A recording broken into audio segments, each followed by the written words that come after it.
Here I am, as promised. Welcome to my top movies of 2023.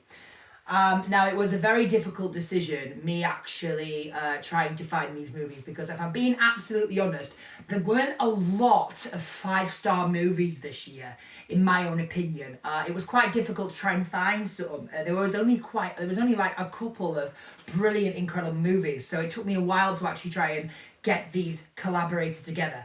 But here it is. This is my top movies of 2023. At number 10, we have Transformers: Rise of the Beasts. Now, the Transformers film was actually a brilliant movie. And it's been a while since I've actually seen a good Transformers movie, and this actually sold it. Because it goes back to the original comics. It's a combination of the comics and the cartoons of the A1 Transformers. Now, the A1 Transformers went on Fox Kids when I was a young boy. So you've got people like Mirage, Nightbird, and RC, which are the original A1 Transformers. And Mirage is played by Pete Davidson, who did a fantastic job. His chemistry with Noah Diaz, played by Anthony Ramos, was a brilliant combination. I mean, it brought you back to, as I've said before in my last review, the classic Transformers movies that people liked, and also the classic cartoons as well. So the story is Noah Diaz is basically a young kid trying to make a living in New York as a self-businessman. He's a security guard. He wants to try and become a big deal when he buys a car and finds that car is actually Mirage. Now, Mirage is one of the Transformers of the A1 generations of the basically the Autobots, but he's actually quite clever because he's got some different powers in it. He finds himself with this young boy, this young driver. Noah Diaz finds himself eavesdropping on a secret Transformers meeting with Optimus Prime, Nightbird, and RC, which are all original A1 Transformers. They find out that there's a threat to planet Earth as Primal is neither, as well as Scourge, the bounty hunter that likes to lay waste to planets that contain Transformers. It's a little bit like the original movie, but it's so much better. They find the threat is Unicron, a world-destroying machine. By the way, when you see this in film, it is absolutely spectacular. The design and the CGI is not a mess. The setup for it works brilliantly with the script. And they have to find out that Unicron is about to destroy planet Earth. And they must team up with the Maximals. Now, the Maximals are from the comics, the Transformer cartoon comics, not the cartoons on television, the original novels, the comic books that people have to read. So it's a combination of both. So you've got people like Primal, played by the amazing Ron Perlman, Cheeto, and Scourge. And it's all of them are trying to work together to basically stop Unicron. Long story short, Noah finds himself actually more impaired with Mirage as he believes, and what his connection to this Transformer is brilliant. You've got amazing CGI for this. It's brilliant story. It's the Transformers film we really wanted. It's a brilliant joy for family. Kids will love it. Parents will love it. It's one of the best Transformers films I've seen in ages. The cinematography is what makes this film. The action-packed sequences is what makes this film. The cars are amazing. Even how they transform into the Autobots or to the Maximals is so brilliantly well presented. It's not a mess. It's not a disaster. It actually works. And there's also a secret Easter egg in the film that fans of the Transformers franchise will enjoy. So that is why Transformers: Rise of the Beasts is at number 10.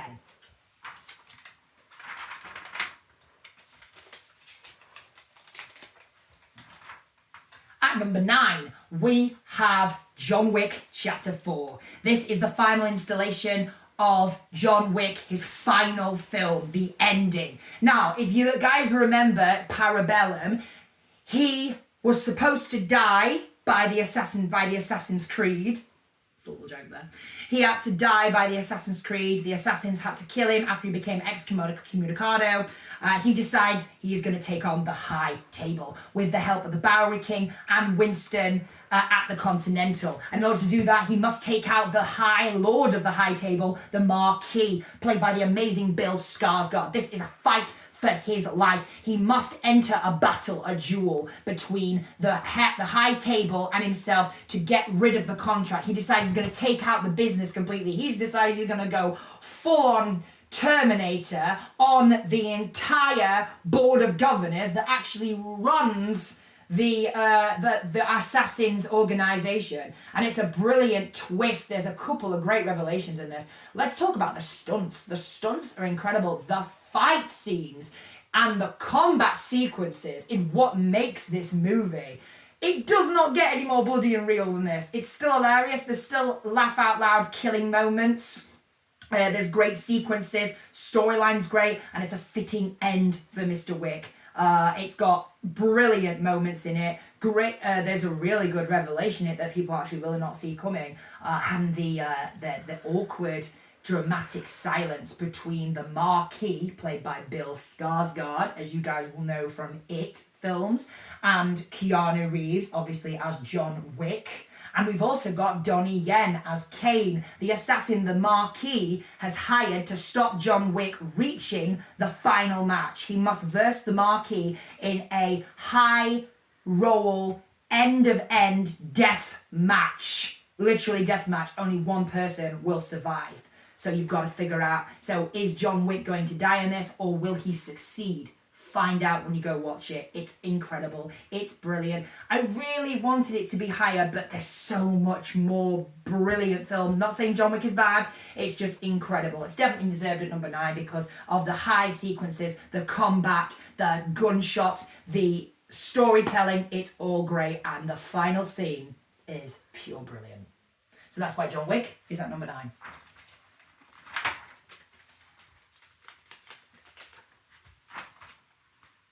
At number 8, we have Spider-Man Across the Spider-Verse.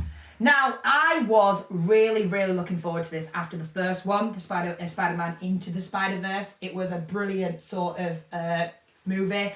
This time, we are back with Miles Morales as he's the Spider-Man crime-fighting superhero, fighting a new villain called the Spot, who is literally the funniest thing I've ever seen. It's literally just like a guy that's made of spots. But it's much more deadly than you think. It's a great, funny moment. We're also brought into the Spider-Verse even more, into the home of all spiders throughout the generations. Lego Spider-Man, Game Spider-Man, Spider-Man 2099, played by Oscar Isaac, Miguel O'Hara, who comes back because he needs Spider-Man's help. Now, he finds Miles Morales, while trying to balance his grades, go to college, impress his parents, find himself back in the love circle with Gwen Stacy, who he's incredibly in love with, and he wants to join the crime-fighting spider team that she's got. But the problem is, Miguel does not want him to do it. He doesn't want him to join. He says, you can't join us. We don't know why, but he won't let him be in it. And Miles Morales doesn't want to listen. He's like, I'm fed up of people telling me how my life's going to go. I want to prove this. The animation is spectacular. Beautifully designed, beautifully presented. The colours are brilliant. The animation is what gets this. You've got all the different sort of realms, types, and styles of animation that's brought into this movie. There's a great storytelling as well. Stunt surprise twists as well. Revelation in this is great. And the cliffhanger. Oh, the cliffhanger. You wait. It's well worth it. There's a lot of different types of Spider-Men as well. You'll see in the film, you've got Spider-Punk, Spider-Woman, you've got the Spider from Hong Kong, all different sorts of Spider-Man in different colours, the colour sequences, the designs, the lights, the way the colours are created. It is absolutely fabulous. There's a lot of dark features, and the way the colours sort of balance from light to dark within the storyline and the direction works very, very well. Spider-Man Across Spider-Verse is well deserved at number 8.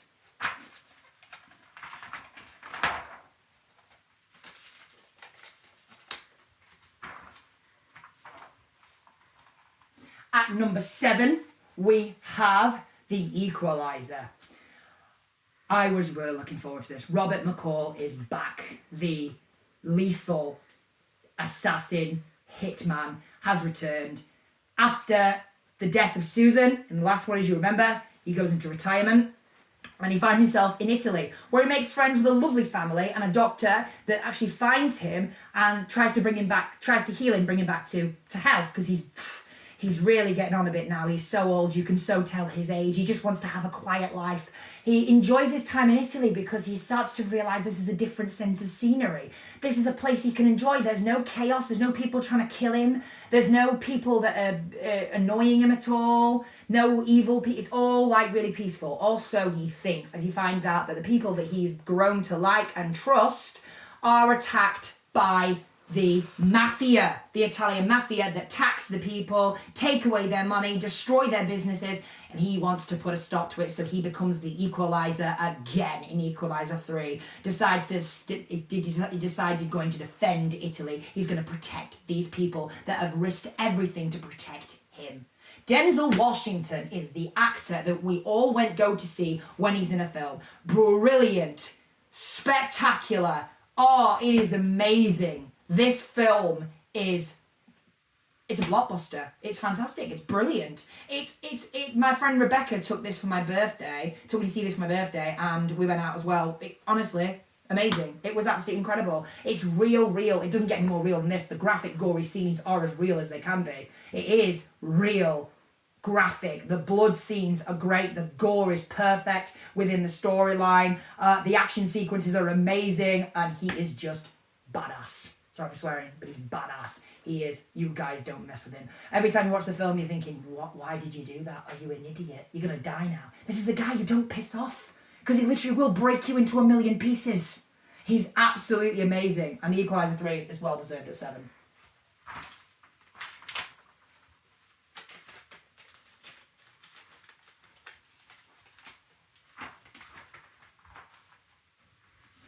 At number 6, we have Oppenheimer. This is the story of Robert Oppenheimer. Now, this is a real event, okay? This event actually happened in history. Now, if you don't know about the tragedy of the Hiroshima event, then you need to go see this film. This is a devastating historic event that took place. Now, during the time of 1946, there was the communist hearing allegations of the allegations of Robert Oppenheimer. And it was basically Louis Strauss versus Robert Oppenheimer. Now, this court case went on a long time. It was a brutal historic event, and how they show it is great. It's fantastic. You really get to discover the story of the project and how the first atomic bomb was created. And what's really great is the balance between the historic time periods of the Soviet War, the German War, the controversy secrets of inside his family. And there's a lot of, it was during the time of communists and the support of the communists, the Cold War, a time of fear, a time of mistrust, a time of disaster. And the way they capture what happened in Hiroshima, I won't spoil it, but this is a tragic historic event, and if you don't know what this is, then you better bring some tissues, because this happened. I know some people are like, well, why would you show that? Because it happened. This actually happened. And what's really clever is you go through the life of Robert Oppenheimer. You've got people such as Richard Feynman, who was a part of his team. You've got Schrödinger from Schrödinger's cat. He was a part of his team. Albert Einstein and the conversation they had at Robert Oppenheimer's house about the creation of the atomic bomb. There's also a load of controversies with what happened in Germany when they were trying to beat the Americans to creating the atomic bomb. There is a lot of family values in this, a lot of family values that work well within the script. Matt Damon is in this as the colonel that hires Robert Oppenheimer. You've got Emily Blunt as Kitty Oppenheimer, and you go inside his life. What's really clever is the camera, as I said in my other review, allows you to walk through the time periods of Oppenheimer's period of creating the atomic bomb through all these wars. And even Gary Oldman makes a special appearance in it. And what I like about it, right, this is that there is one small problem that I had. This is why it's not. And I know Becca's going to be like, well, why the hell did you not make that number 1? Because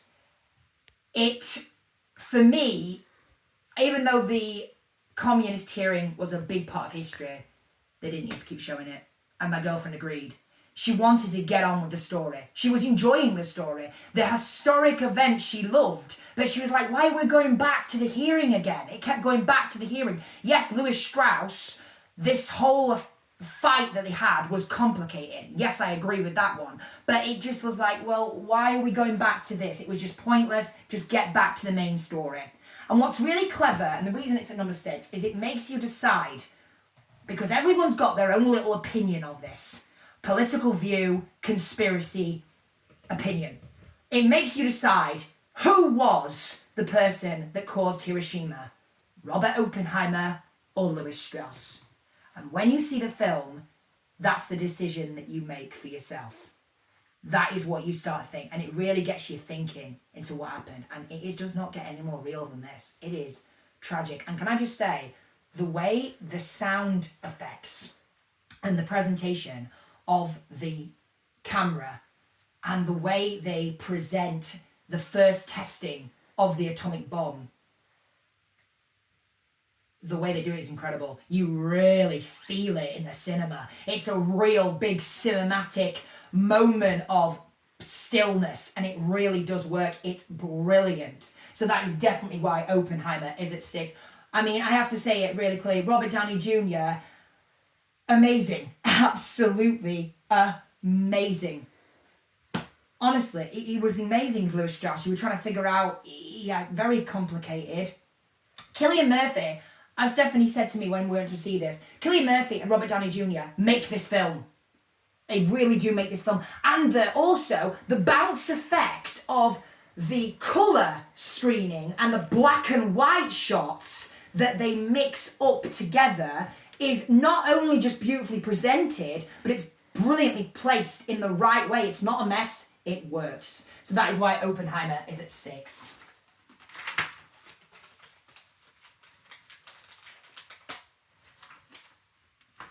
At number 5, we have The Little Mermaid. This was an absolute brilliant masterpiece. I don't usually put live actions in my top 10, but the Disney live action, brilliant. Absolutely brilliant. I mean, this took you back into your childhood cartoon of what you loved when you were a child. All the songs of Under the Sea, Part of Your World, even Melissa McCarthy's Poor Unfortunate Souls was amazing. Nobody knew she could sing until this film. Trust me, you want to see this movie. And Halle Bailey, she is fantastic. To the kids in the cinema, as I said in my last review, she was their Little Mermaid. And the kids loved her. I have to say, the cinematography is what makes this film. The way they show Under the Sea Atlantica is incredible. I mean, so many families were moved when watching this. My family loved it. Absolutely loved it. You've got people like Jonah Hoa-King as Eric, fabulous singer. Davina Diggs as Sebastian, got the character to a T. Every actor in this completely did the portrayal of the Little Mermaid characters brilliantly. And it's got to be at 5 because the music is catching. It's the best live action I've seen in ages, as I said in my review. So that is why it's at number 5.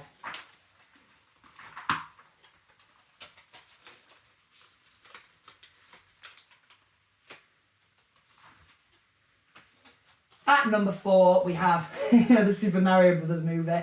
Based on game content, based on all the Mario films, such as Mario Party, all the Mario games, Mario Party, Mario Kart, Super Mario Brothers, the retro Mario games, Mario Sunshine, all the classic games within this film. It's one of the best game films. I think it's just as good. I don't know. No, it's better than Sonic. I'm going to say it. It's better than Sonic. It's actually better than Sonic. It's because Sonic wasn't in my top. And I love Sonic, don't get me wrong, Sonic's great. The Super Mario Brothers beats it. It's a fabulous animation. It's a fantastic, the visual shots and how they recreate this brilliant game that everybody loves is spectacular. It's beautifully designed. It's wonderfully crafted. And it's not like it was a digital mess either. The way the pixels and the actual fixtures And the clearness of the characters in this, technology astounds me, if I'm being honest. And this film astounded me. The cast is fantastic. You got Chris Pratt as Mario, Jack Black as Bowser, who was fabulous. He even sings in it. Sings Peaches, and that was sung by every kid around the year. Every time you went on Facebook, on TikTok, the Peaches song was all over social media. And it was a fabulous film. Kids loved it. You've got Charlie Day as Luigi, Seth Rogen as Donkey Kong.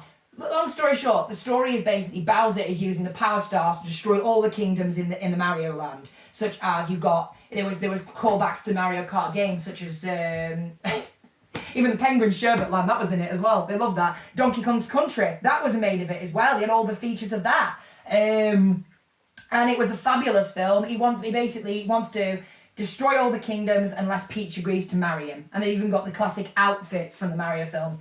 And all the powers, the game content, the mushrooms, the figures, the comedy worked really well. It's just an all-round brilliant film. So if you haven't seen Super Mario Brothers now, in the greatest, nicest way, what have you been doing? Go watch it! So this is definitely a 4 for me. We're getting to the near 3 now. All right, at number 3. At number 3, we have The Hunger Games, Songbirds and Snakes. In my opinion, brilliant. Now, this is just after the period of the Katniss Everdeen and the Hunger Games, before The Girl on Fire, before The Mockingjay. Because this story is about Coriolanus Snow, who becomes President Snow. Now, the story is, this is just after District 13 have bombed the capital, their first uprising. After the Great War, everyone is struggling. All the districts are struggling. They're all don't know what to do. So Dr. Gold decides she's going to create the very first Hunger Games. And Coriolanus Snow is a student at the academy with advisement by Casca Highbottom, played by Peter Dinklage, who is a brilliant character in this. And Coriolanus is basically trying to help with the Hunger Games because he finds himself in a position where he is mentor to one of the districts. And one of the districts that he's mentored to is Lucy Gray, played by Rachel Zelger, from District 12. This girl is brilliant. This girl is a complicated puzzle. You think she's straightforward, but what's really clever is every character in this film has a different pathway for you to follow. Every character is hiding something. And that's what's brilliant about this. As he's basically trying to work with Lucy Gray to make sure she wins the hunger, to make sure she wins. Basically, trying to get her to be the victor. So not only he can prove himself as a person, but also get himself a qualification, because the winner of the Hunger Games gets a degree and entrance into the great capital university. Every dream he's ever wanted, because the Snows are basically in a position of misfortune and dumb luck after his father passed. And within the film, he's trying to make sure Lucy Gray survives this brutal game. This is very different from the Hunger Games that you know. There's no shininess, there's no glitteriness, there's no fabulous costumes. This is a time where this is just after the war, when the devastation has happened and every district is struggling, and the capital blames the districts for rising up with District 13 against them. So it's a bit of cruelty, there's misharmony in it, there's tragedy in it. It's very dark. Like some of the districts, they arrive in a train, locked in like animals. They are put in a cage until they go to the Hunger Games. The way the arena is crafted is very dangerous. There's brutal moments in this, devastation, the shocking twist. I can't say much about this, but you just need to go see it. I'll tell you, it's appealing to people that have read the book and appealing to people that have watched the film. And it's fabulous. It's an incredible film. It is moving. It is a cinematic triumph. It is brilliant. I really enjoyed it. And Lucy Gray is a lot more complicated than you think. Peter Dinklage portrayal of Casca Highbottom is great because, I'm sorry for swearing, he's an arsehole in this. He's an utter arsehole. But that's what's really clever because he's supposed to be. If you watch the film, he is an absolute arsehole. Viola Davis is a fabulous Dr. Gold. Dr. Gold is the head game maker who created the Hunger Games. She's trying to make sure the Hunger Games last because the board of governors are like, we're not sure we want this. So she's trying to get Coriolanus to know. She's very scary. She's eerie. She's conniving. This woman will kind of frighten you because there's a lot of snakes in this. It's another reason why Stephanie wouldn't watch it. Literally, one of the scenes I will actually tell you is we had one moment where one of the victors or one of the mentors, which won't spoil the story for you, had to put her hand in a glass full all of these different coloured snakes writhing in this jar, and the camera actually puts you in the jar of snakes as the snakes are going round, and the person's got the hand in the snakes, and Dr. Gould's like, the snakes will recognise you, put your hand in the jar. It's really like, oh my God. And we even get to look at District 12. There's a lot of twists and turns in this, and there's a lot of cultured moments. Like District 12 has sort of like a New Orleans sort of style to it, because Lucy Gray, talk about Rachel Zelliger, she can sing. She's a fabulous voice singer and a fabulous actress, and this is a great film. Even Viola Davis completely nails it as Dr. Gould. It's edgy, it's frightening, it's a little bit scary, it's real, you'll just be lost in it. It's fantastic. It's a brilliant film. So it's definitely a 3. I think, and now we'll get into my top 2 movies of 2023. Now, this was a hard decision. Which one am I going to do? Because I was thinking this is a hard choice because they're both brilliant. So in the end, I had to choose number 2 as Wonka, because it was needed. And even though I wanted to put this at number 1, but something was better than Wonka. Even though Wonka was incredible. Absolutely incredible. It was brilliant. It's a fabulous, fabulous film. I've already mentioned this in my other review about Wonka. It's a fabulous movie. It really is a brilliant film that everyone will just enjoy. There's great music. There's great songs. It's amazing. Absolutely fantastic. It is a brilliant film. Timothy Chalamet, yes, got the name right, played Willy Wonka in this. He's going into London with nothing to show for it, just his mother's dream. And his dream is to open a chocolate shop. He wants to sell his products to people. He wants to get people to try his creations inside the Galleria, which is the famous chocolate business in London, run by the Three Evil Cartel, which is obviously Matt Lucas, Matthew Baton, and Patterson Joseph as Figgle-Gruber, Prodnose, and Slugworth. They're characters from the book that you recognise, the ones that became the spies for Willy Wonka, stole his recipes, and that caused the factory to shut. But this is how it all started. And they're trying to make sure that Wonka does not. They feel threatened by his designs. So they are endured and are targeted to get rid of Willy Wonka, and with the help of the chief of the police, which is played by Keegan-Michael Kay, who seems to be in all family films this year because he's a fabulous actor, he's got great voice work, and he's just a thrill to watch. He's hilarious. People put him in films because he's just a joy to work with. Wonka's creation is amazing, and how they capture the magic of Willy Wonka is amazing. The fantasy elements are incredible. The magic and the imagination that's shown through the visuals and the cinematography is fantastic. Absolutely fantastic. You really are engrossed in the world of Willy Wonka, and the fabulous songs are amazing. It's brilliant. There's a lot of my friend Teresa, who I met with today, said she had the vibe of Oliver and Annie and all the Roald Dahl characters in this as well. So each of the characters that I mentioned in my review have a different sort of Roald Dahl character style to it, from like George's Marvelous Medicine, the Twits, James and the Giant Peach, especially 2 characters which were two of Stephanie's favourite, Mr. and Mrs. Scrubbit, who, by the way, my girlfriend loves Olivia Colman. She's a brilliant actress, and she's amazing in this. Patterson Joseph nails the role of Slugworth, as I mentioned in my review. He's eerie, he is scary, he's conniving, he's got that sort of manipulation tendencies about him from the old films that we saw when Slugworth was portrayed in the original Willy Wonka, which we all loved. It's a fabulous, fabulous movie. It's got some great songs into it as well, and how they show Willy Wonka's sweets in and how they work, it's absolutely incredible. It's amazing. It's absolutely fantastic. I mean, kids will love it. You're lost in the imagination. The magic is beautiful. The visual effects work. And the songs are amazing. Absolutely brilliant. I absolutely love it. It's fabulous. Sorry, I'm having some technical difficulties at the moment. Can't rely on Blue Tack. It's an absolute brilliant review. It's fantastic. Sorry about that. The paper doesn't like me. So, anyway, Wonka is a great film. It's a fabulous movie, and people love it. The music is amazing.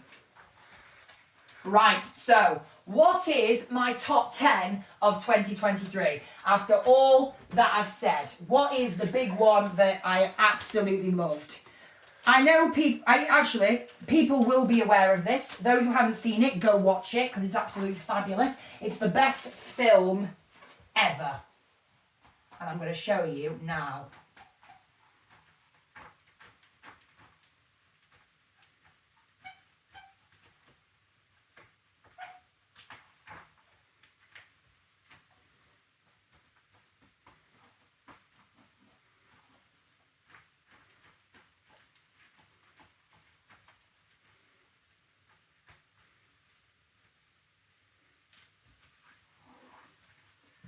Mission Impossible Dead Reckoning.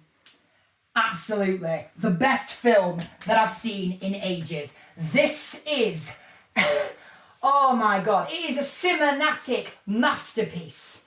It is incredible. It is a blockbuster spectacular. It is fucking incredible. It is bloody brilliant. It is absolutely, well, it's amazing. It really is. I can't say much about this film because you have to go see it. But the reason it's brilliant is the plot line is something we haven't seen since Terminator. This is a race against the world sort of thing. Ethan Hunt has got to find a key that's split into two parts to find a item that will destroy the world. And it's something that shouldn't have been found. It's definitely classified. It's undercover. It's not meant to be known about, and this has been kept hush hush for years. And he has to work with his friends Simon Pegg Benji, Vig James as Luther, and also Hayley Atwell as the new member of Grace, who basically he recruits after she steals from him. But basically, he's got to try and stop this person finding the keys that unlocks the device that could end the world.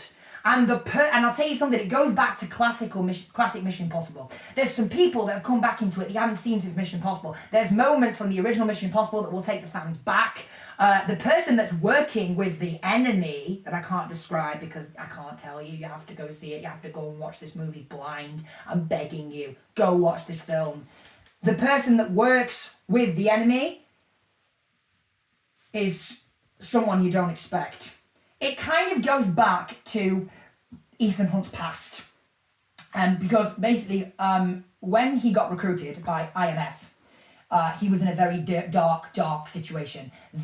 You find a lot about his early life in this. Now, Ethan Hunt has done everything from jumping from planes, from crashing helicopters into another helicopters, going down ice things with bombs, climbing an Australian cliff with one glove, climbing a glass building in Dubai, jumping from a car on a giant car parking lot on his back. He's done everything.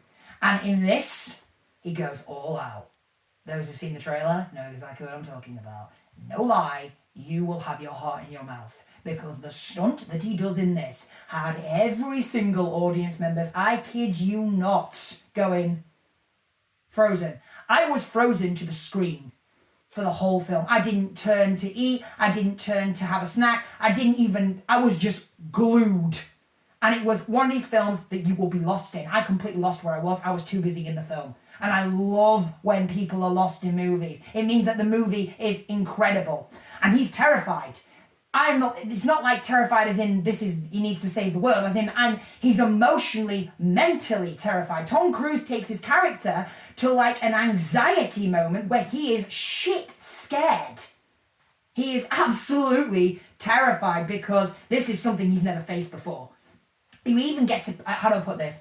You even get a peek behind the curtain at the scene where all the members, which I won't say who the members are and where they meet, but the bosses of every intelligence agency meet. And we even get to find out who is behind IMF. Who is the voice? Who's the man that runs the operation? It's absolutely amazing. There's brutal scenes in this, great revelations, moments that will have you frozen in shock. It is one of the best things I've seen. And this is just part one. I can't wait to see what they do with part two. It is spectacular. It is astounding. It is a thriller that will have you on the edge of your seat from beginning to end. And Tom Cruise's stunt is... words describe, he could have killed himself because if you see the trailer, well, you see, they don't really, they basically give you the stunt already. You've seen it even in the posters. It's on the posters.